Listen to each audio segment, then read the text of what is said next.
A'udzubillahi minasyaitonirrajim. Bismillahirrahmanirrahim. Rabbi shrah li sadri wa yassir li amri wahlul 'uqdatam min lisani yafqahu qawli. Rabbana la tuzigh qulubana ba'da idh hadaitana wa hab lana min ladunka rahmatan innaka antal wahhab. Rabbana atina min ladunka rahmatan wa hayyi' lana min amrina rasyada. Ya arhamar rahimin, irhamna ya dzal jalali wal ikram. Rabbi a'udzubika min hamazati syayatin wa a'udzubika rabbi ayyahdurun. Rabbi anzilni munzalan mubarakah wa anta khairul munzilin. Rabbi ayyahdini sawa'as sabil innahu min Sulaiman wa innahu bismillahirrahmanirrahim.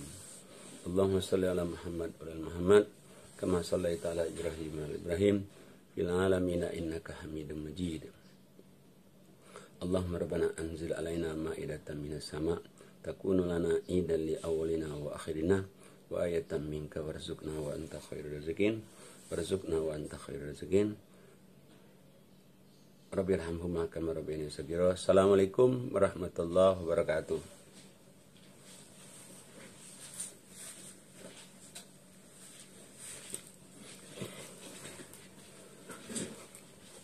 Marilah kita akan membaca Al-Quran. Mudah-mudahan Allah buka hati kita untuk kita memahami surat 6, 122 ya. Surat 6, 122 ini ada hubungan dengan 121, 120, 119. Apa hubungannya? Di sini ayat sebelumnya itu, jangan kamu makan makanan yang sembelihan tanpa disebut nama Allah. Jadi kalau kamu makan sembelihan tanpa sebut nama Allah, kamu jadi fasik. Fasik itu artinya rusak amal ibadat. Dan sesungguhnya syaitan itu membisikkan mereka itu untuk membantah ayat Quran yang Allah jelaskan kepada kamu. Dan Allah katakan, sesungguhnya kamu tentu menjadi orang-orang yang musyrik. Ujungnya juga kalau orang sering memakan makanan yang haram itu jadi orang yang syirik, jadi orang yang musyrik. Nah, 122-nya Allah kasih tahu. A'udzubillahi minasyaitonirrajim. Bismillahirrahmanirrahim.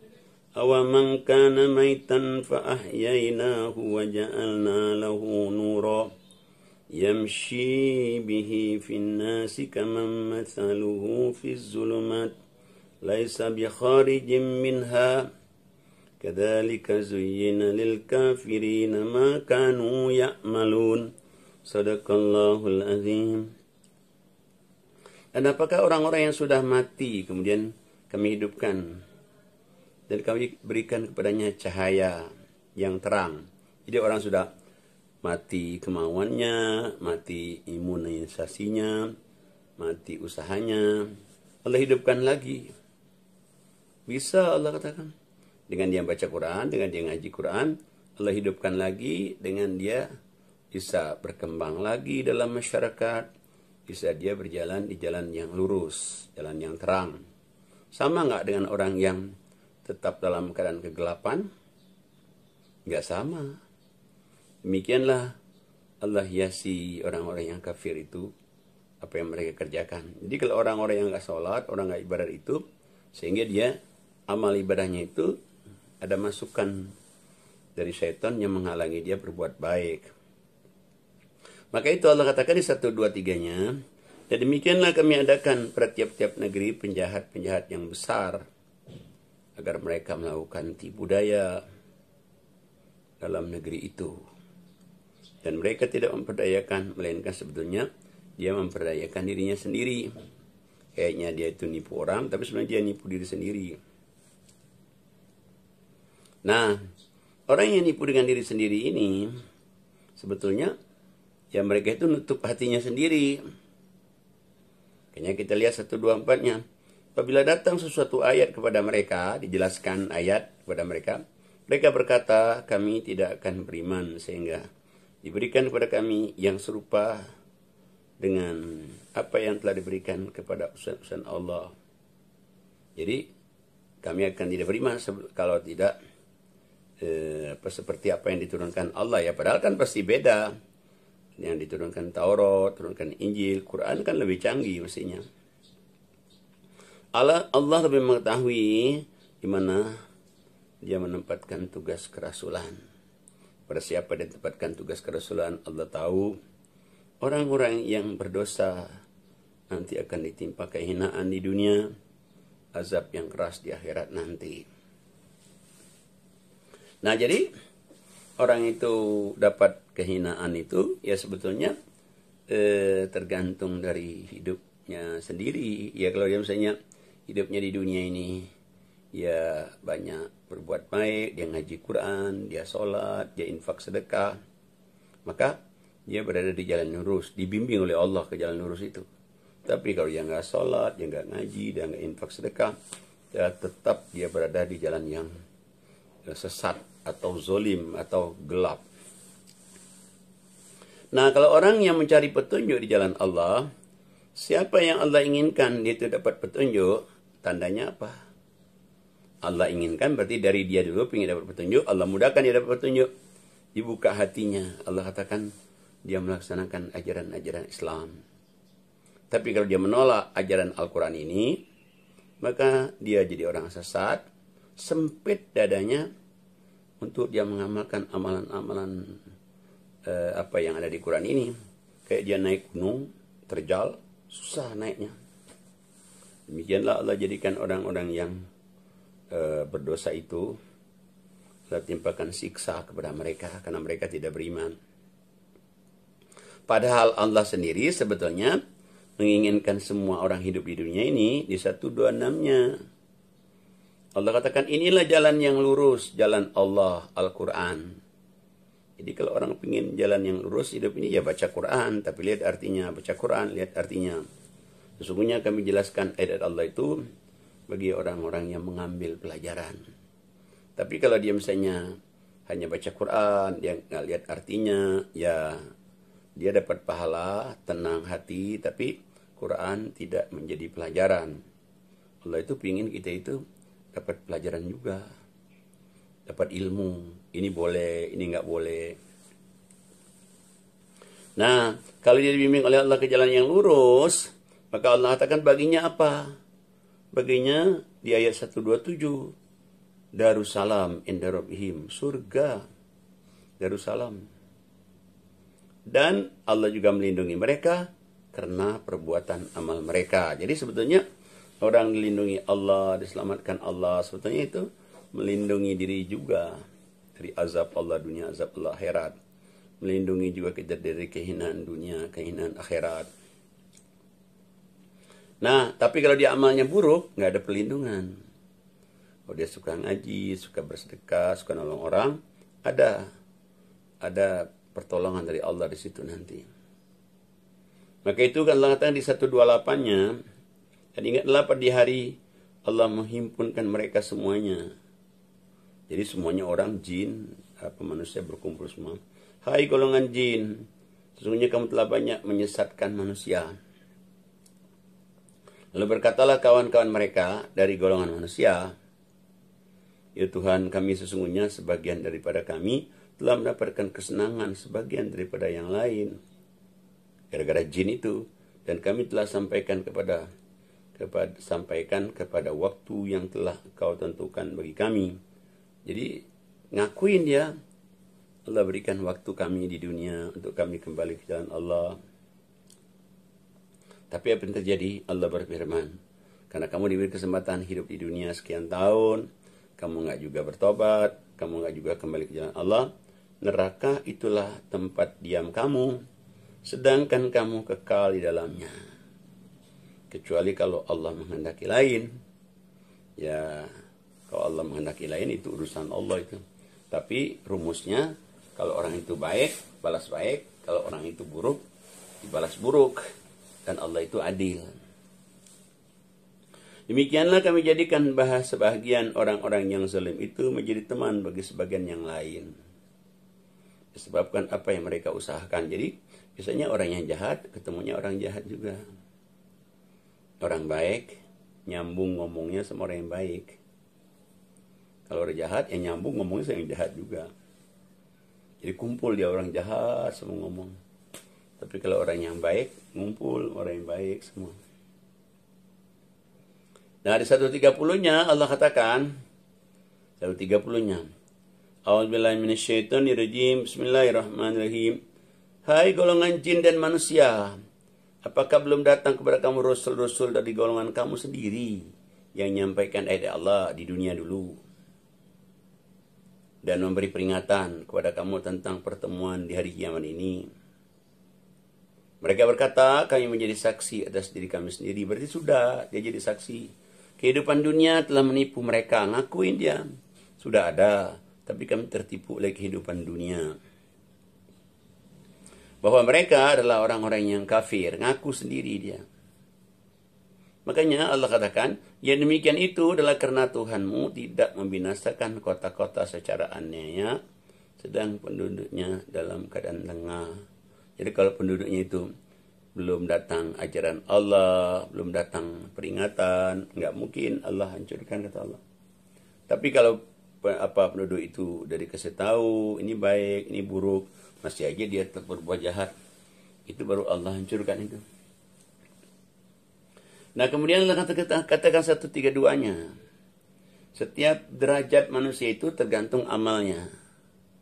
Jadi kalau dia amalnya baik, pasti dapatnya baik. Kalau amalnya buruk, ya dapatnya buruk. Allah itu tidak ada yang lengah.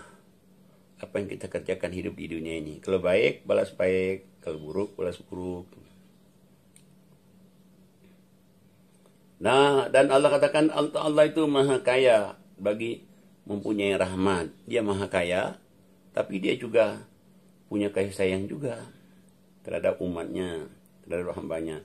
Jika dia menghendaki ini dia musnahkan kamu dan mengganti kamu dengan orang yang lain. Kalau Allah ingin ganti kita ini kaum yang bisa.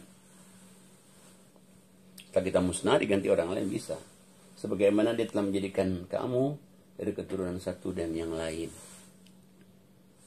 Sesungguhnya apa yang dijanjikan kepada kamu pasti datang, kata Allah.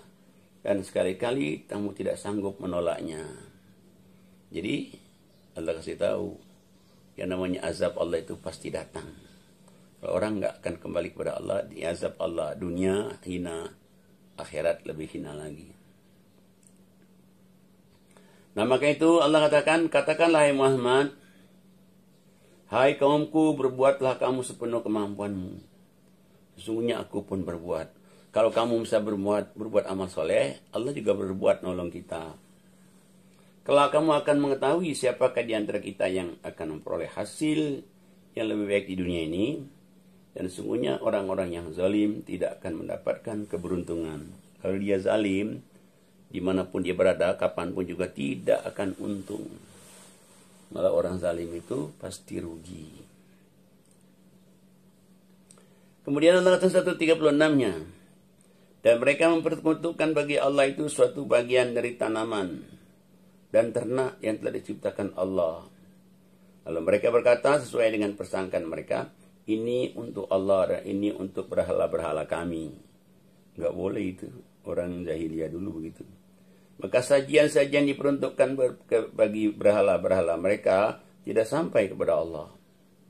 Sajian-sajian untuk berhala nggak nyampe kepada Allah.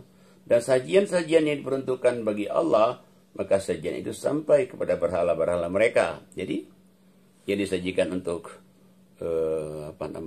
berhala nggak nyampe. Ia disajikan, dia bilang untuk Allah, ya nyampainya ke berhala. Maka sajian itu sampai kepada berhala-berhala mereka, amat buruklah ketetapan mereka itu. Nyembah berhala, nyembah Allah juga itu Allah katakan buruk itu, salah itu. Maka itu Allah kata demikianlah kami jadikan kebanyakan dari orang-orang musyrik membunuh anak mereka. Sudah mempersekutukan Allah, membunuh anak lagi. Jadi, dan dia menganggap baik membunuh anak-anak itu. Untuk membinasakan mereka dan untuk mengubur bagi mereka. Makanya kalau zaman jahiliyah, zaman sebelum datang Nabi Muhammad, mereka malu punya anak perempuan yang dikubur hidup-hidup. Termasuk Umar bin Khattab sebelum dia tobat. Kalau zaman Firaun, laki-lakinya yang dibunuh. Karena takut kerajaannya musnahkan oleh orang-orang yang laki-laki. Dan kalau Allah menghendaki ini saya mereka tidak akan mengerjakannya, maka tinggallah mereka dalam apa yang mereka ada-adakan itu. Bingung dia. Kerjakan ini nggak ada manfaatnya, kerjakan ini nggak ada manfaatnya. Mereka akhirnya ngaco, pendapat itu ngaco. Dan mereka mengatakan inilah hewan ternak, ini tanaman yang dilarang, ini hewan ternak ini boleh, di nggak boleh, tapi tidak ada dasar di Quran. Dan tidak boleh memakannya kecuali orang-orang yang kami kehendaki. Jadi ini boleh dimakan oleh orang khusus, ini nggak boleh dimakan oleh kamu. Ya, itu pendapat mereka. Menurut makan mereka, dan ada binatang ternak yang diharamkan menungganginya. Ada pula binatang ternak yang mereka tidak nyebut nama Allah waktu menyembelihnya. Sudah binatang ternak ada yang dilarang menungganginya, dia nyebut nama waktu menyembelih binatang juga dia nggak nyebut nama Allah. Kelak Allah akan membalas mereka terhadap apa yang selalu mereka ada-adakan. Jadi mereka itu membuat, padahal Allah tidak menghendaki seperti itu.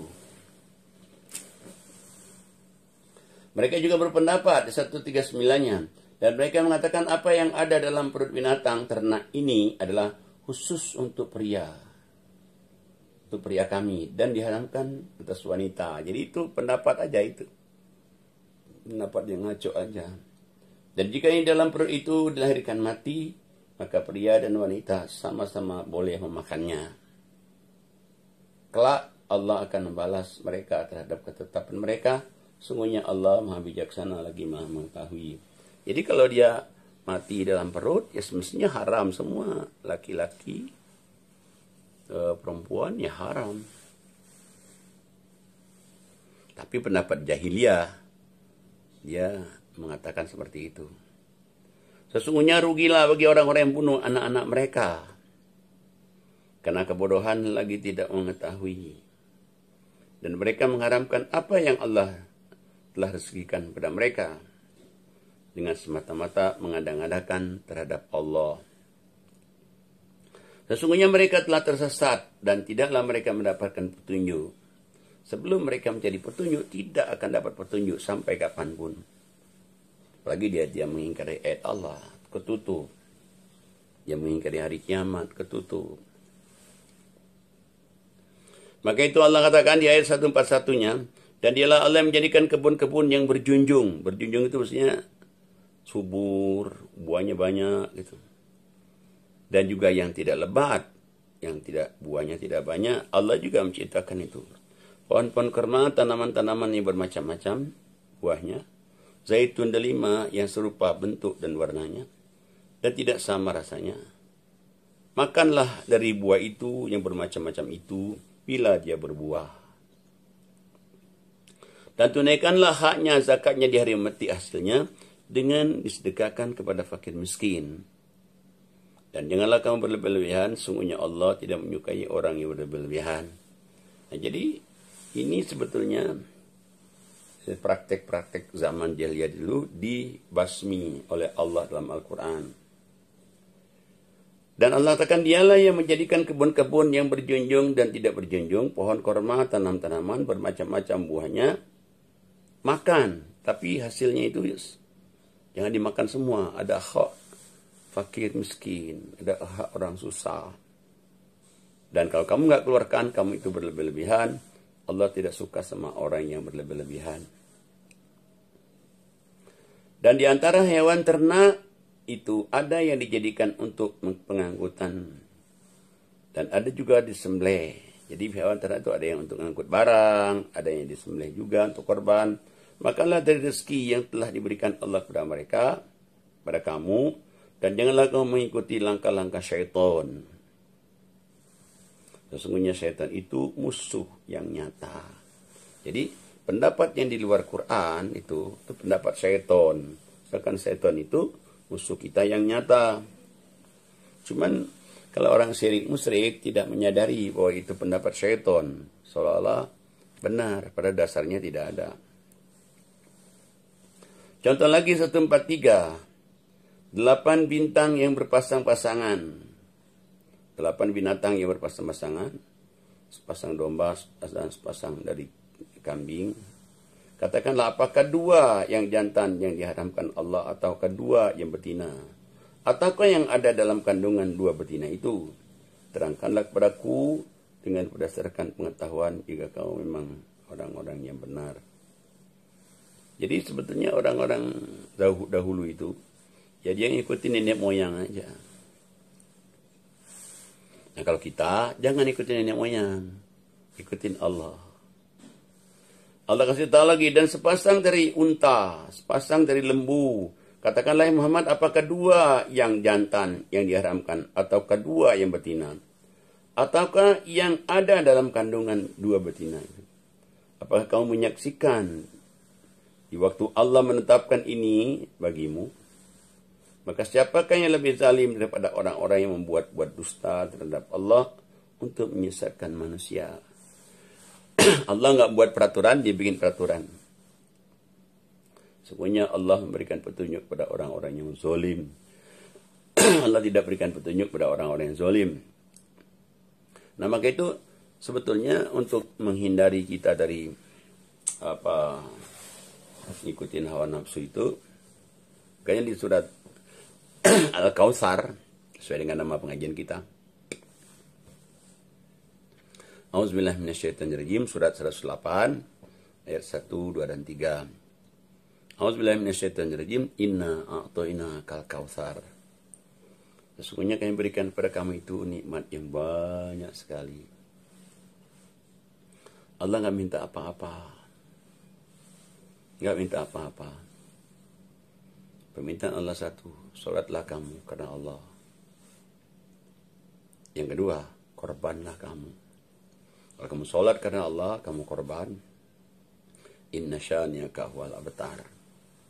Dan sesungguhnya orang yang benci kamu, orang yang sentimen kepada kamu, orang ingin menjatuhkan harkat derajat kamu, dialah orang-orang yang terjatuh harkat derajatnya.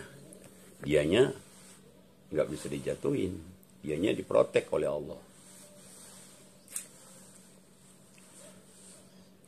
Nah, tapi untuk diprotek oleh Allah ini, maka banyak amal. Amal itu terbagi dua. Satu, amal hablum minallah, sholat, 5 waktu tahajud.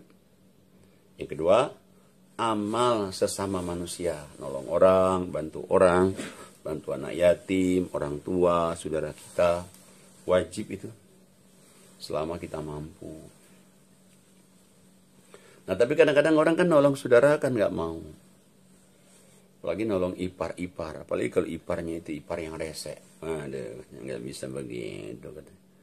Nggak bisa begitu, kurang apanya. Gua nih baiknya kurang apa katanya. Padahal ya pasti kurang baik lah. Kalau baik ya pasti nggak akan jadi begitu. Nggak akan jadi ada selisih paham. Kenapa? Karena Allah itu memberikan jalan. Setiap orang beriman beramal soleh, Allah jadikan dia menjadi orang yang hatinya itu lembut. Hatinya itu dia punya sayang sama keluarga. Sayang sama anak-anaknya. Tapi kalau hatinya keras, nah itu tuh yang susah dihadapi itu. Kenapa dia keras? Ya karena amalnya juga. Amal juga. Maka kan korban itu diawali dari Nabi Adam. Nabi Adam itu dia anaknya banyak itu. 21 kali melahirkan. Sekali lahir, kembar. Qabil kembar. Habil kembar. Nah Allah tidak menceritakan semua isi anak Nabi Adam. Cuma yang Allah ceritakan di Quran. Surat 5 ayat 27 tentang Qabil sama Habil. Nah, Qabil ini pasangannya cantik sekali. Tapi Habil pasangannya biasa-biasa saja. Nah, Qabil tidak mau melepaskan kembarannya itu pada Habil. Padahal Nabi Adam bilang, gak bisa kamu satu kembaran itu nikah. Kamu mesti dipasti silang gitu. Tapi Qabil tidak terima. Kemudian makanya Allah wajibkan korban. Maksudnya tujuan diwajibkan korban ini, kalau dia korbannya ikhlas, yang terbaik, merubah watak. Watak kita selama ini keras menjadi lunak. Watak kita selama ini pemarah menjadi lemah lembut. Watak kita selama ini su'uzon menjadi husnuzon. Nah makanya Qabil dan Habil ini disuruh korban. Habil korban dia karena perbuat pekerjaan mereka ini nggak sama. Kalau Qabil pertanian. Kalau Habil pekerjaannya adalah peternakan. Habil diambil peternakan yang paling bagus, domba yang paling bagus yang dia sayangi, dia taruh di bukit yang diperintahkan oleh Allah melalui Nabi Adam. Jadi taruh di bukit itu korbannya, ada sinar yang nangkapnya. Berarti korban diterima. Sementara Habil, dia korbannya bukan yang nomor satu. Ya, tanam hasil buminya yang sudah busuk-busuk, hasil buminya yang bukan nomor satu. Jadi akhirnya korbannya nggak diterima. Sampai kering, hasil buminya itu tidak ada yang ngambilnya. Tidak ada yang ngambilnya seperti sinar tadi nggak ada. Kalau Habil tadi langsung ditaruh, gitu. Tandanya diterima. Nah cuman untuk diterima ini nggak bisa begitu. Supaya diterima amal itu. Ya tentunya dengan doa, tentunya dengan ibadah. Maka itu 145 ini. A'udzubillahi minasyaitonirrajim. Bismillahirrahmanirrahim. Qul la ajidu fima uhiya ilayya muharraman ala ta'imin yata'amuh illa an yakuna maytatan aw daman masfuha aw lahma khinzirin fa innahu rijsun aw fisqan uhilla li ghairillahi bih faman turra ghaira bagin wala adim fa inna rabbaka ghafurur rahim. Katakanlah Muhammad, tiadalah yang aku peroleh dalam wahyu yang diwahyukan kepadaku suatu yang diharamkan bagi orang-orang yang hendak memakannya. Pada dasarnya boleh, kecuali kalau makanan itu bangkai, darah yang mengalir, atau daging babi. Karena sungguhnya semuanya itu kotor. Bangkai, darah, daging babi itu kotor. Atau binatang jadi sembelih atas nama selain Allah, kotor juga.